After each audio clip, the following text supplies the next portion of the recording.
বিশ্বনবী সাল্লাল্লাহু আলাইহি ওয়াসাল্লাম বলেছেন, ও আমার উম্মতেরা শুনে রাখো, কোন মুসলমান, কোন ইমানদার তার আমলের জোরে জান্নাতে যেতে পারবে না।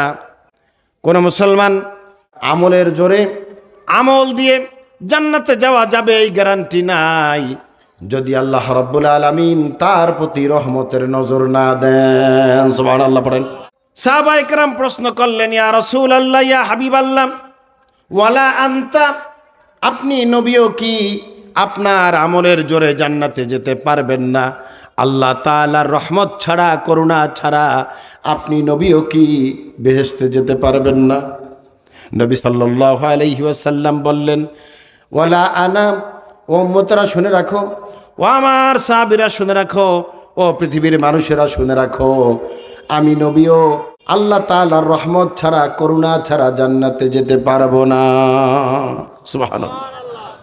ওয়ালা আনা ইল্লা আইয়া তাগাম্মাদানিল্লাহু বিরহমাতিন মিনহু ওয়া ফাদলিহি, যদি আমার আল্লাহ আমার প্রতি রহম না করেন, দয়া না করেন, মায়া না করেন, আমি নবীর পক্ষে জান্নাতে যাওয়া সম্ভব নয়।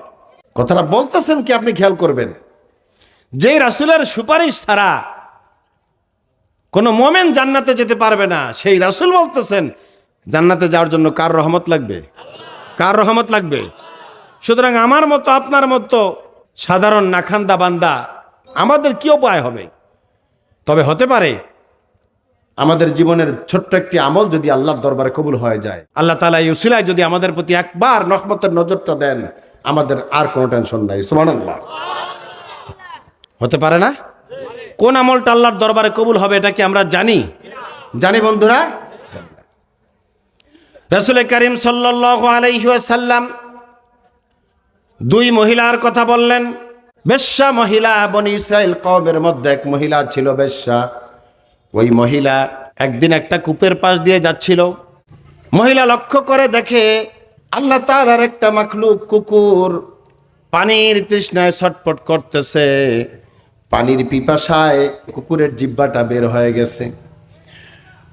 কুকুরের জিহ্বাটা বের হয়ে যাওয়ার কারণে কুকুরটা অত্যন্ত ছটফট করতেছে পানির তৃষ্ণায়।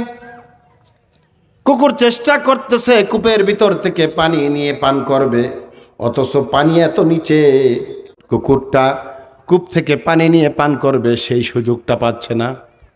এই মহিলা কুকুরের এই দৃশ্য দেখার পরে আল্লাহ তাআলার মাখলুক কুকুরের প্রতি তার রহমতের নজর গেল, দয়া হলো, মায়া হলো। মহিলা হাতের কোষে করে পানি উঠিয়ে কুকুরের মুখের মধ্যে ধরলেন, আর তৃষ্ণার্ত কুকুর বেশ্যার হাত থেকে পানি পান করে কলিজা ঠান্ডা করলো। খুশি হলেন কে? আরো জোরে বলুন, খুশি হলেন কে? আল্লাহ রাব্বুল আলামিন এই বেশ্যা মহিলার এই ছোট্ট আমলটাকে এত কবুল করে নিলেন। ফাগফিরা লাহা, আল্লাহ রাব্বুল আলামিন ওই মহিলার জীবনের সব আমলগুলি মাফ করে দিয়ে আল্লাহ মহিলাকে জান্নাতবাসী করে দিলেন। কোন আমলটা আল্লাহর দরবারে কবুল হবে আমরা জানি না ভাইয়েরা। পাশাপাশি আরেক মহিলার কথা নবীজি বললেন, যে মহিলা ছিল অত্যন্ত নেককার দিনদার। ওই মহিলা একটা বিড়ালকে বেঁধে রাখলো। দিনদার বুজুর্গ হওয়া সত্ত্বেও, নেককার হওয়া সত্ত্বেও মহিলা আল্লাহর একটা মাখলুক বিড়ালটাকে বেঁধে রাখলো। এই বিড়ালটাকে সে নিজেও খাবার দেয় নাই, আর বিড়ালটা বাইরে গিয়ে খাবার খাবে সেই সুযোগটাও মহিলা দেয় নাই। বিড়ালটা না খেয়ে মারা গেল।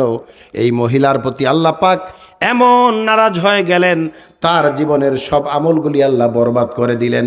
আর এই ছোট্ট একটা আমলের কারণে আল্লাহ নারাজ হয়ে মহিলাকে দাখালাতিন নার, মহিলাকে আল্লাহ জাহান্নামী করে দিলেন। নাউযুবিল্লাহ। কথা বুঝে আসছে?